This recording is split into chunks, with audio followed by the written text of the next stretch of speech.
জয় গুরু, জয় গুরু, জয় গুরু। আপনাদের মাঝে আজকে নিয়ে আসছি, মোল্লারা বলে মানুষের কদমে সেজদা দেওয়া শিরক। আসলে এই কথাটা মিথ্যা। কেন মিথ্যা? আমরা কোনো মানুষের কদমে সেজদা দেই না। আমরা সেজদা দেই হুনুক্তা হে রহমানি রুইহু, নোক্তা পাওয়ারে আলী শক্তি রহিম রহমানের মাধ্যম দিয়া একজন মানুষের উপর যখন আবির্ভাব ঘটে তখন আমরা তাকে সেজদা দিই।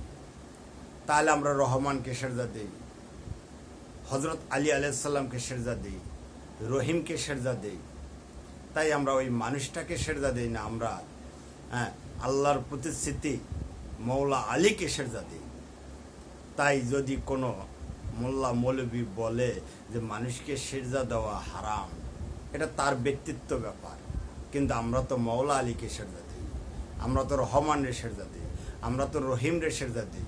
তাই সেজদা মানুষকে দেওয়া ওই সময় জায়েজ হয়ে যায় যখন ওই নোক্তা পর আলী শক্তি রহিম রহমান আবির্ভাব ঘটে যায়, তখন ওই মানুষকে সেজদা দেওয়া জায়েজ হয়ে যায়। এখন কে কি বলল এটা আমাদের দেখবার নেই, কিন্তু তাকে যে সেজদা দেওয়া জায়েজ হয়ে যায় এটাই সত্য। কথাটা মনে রাখবেন, সেজদা ওই জায়গায় জায়েজ। আর কে কি বলল এটা দেখে আমাদের লাভ নেই।